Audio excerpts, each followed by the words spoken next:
మా గార్డెన్లో మేము హార్వెస్ట్ చేసిన రకరకాల దుంపకూరలండి.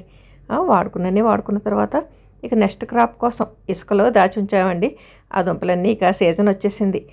ఇక ఎండలు తగ్గిపోయి వర్షాలు మొదలవుతున్నాయి కదండి. ఈ టైంలో మళ్ళీ వాటిని నేలలో పాతుకోవడం కోసం ముందుగా గోమూత్రంలో కాసేపు నానబెట్టండి.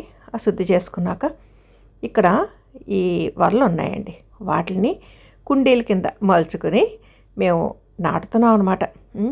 ఎప్పుడైనా సరే దుంపకూరలు చక్కగా అవి పరుచుకుని ఊరి ఎక్కువ దుంపలు రావాలి అంటే మట్టి గుల్లగా ఉండాలి, సారవంతంగా ఉండాలి, అలాగే దృఢంగా కూడా ఉండాలండి.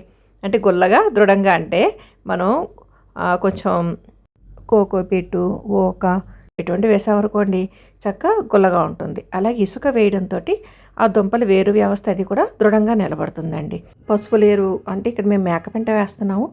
ఇలాగ వేయడంతో అండి మట్టి సారవంతంగా మారుతుందండి. ఈ వరలో దొంగలు శుభ్రంగా ముక్కలు చేసేసి వెళ్ళిపోవడంతో అండి మాకు ఎటు కాకుండా ఉన్నాయండి. అడ్డంగా ఉన్నాయి కదా అని వాటిని నిలబెట్టేసి ఇసుక స్టోర్ చేసుకోవడానికి వాడుకున్నాము. పసుపు సాగు చేయడం కోసం మడి తయారు చేసినప్పుడు చాలా వరకు ఇసుక ఖర్చు అయిపోయిందండి. ఇక ఈ కుండీలు అవి కూడా ఖాళీలు అయిపోతున్నాయి అన్నమాట. సరే అలాగా ఖాళీగా ఉన్నాయి కదా, ఈ అడవి పందులు అవి వచ్చేసి తినేయడానికి వీలు లేకుండా ఉంటుంది అని ఏదో ఒక ఐడియాతోటి చేస్తున్నామండి.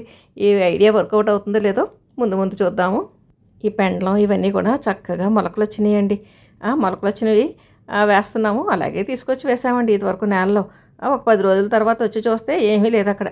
మన దుంప సైజుని బట్టి నాటుకోవాలండి.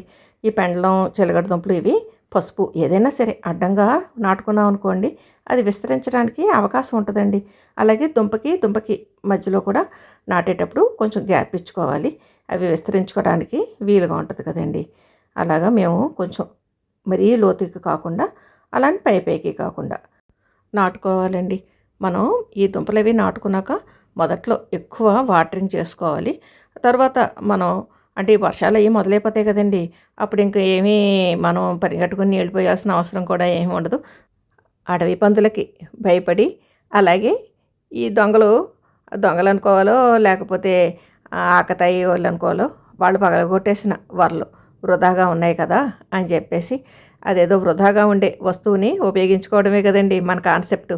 సేంద్రియ పంటలు సాగు చేయాలి అనే తాపత్రయంతో మేము చేస్తున్న ఈ ప్రయత్నం ఈ ఎర్రా గార్డెన్స్ తోటలో ఫలిస్తుందో లేదో చూద్దామండి. ఈలోపు మన ప్రయత్నాలు మాత్రం చేస్తూనే ఉందాం.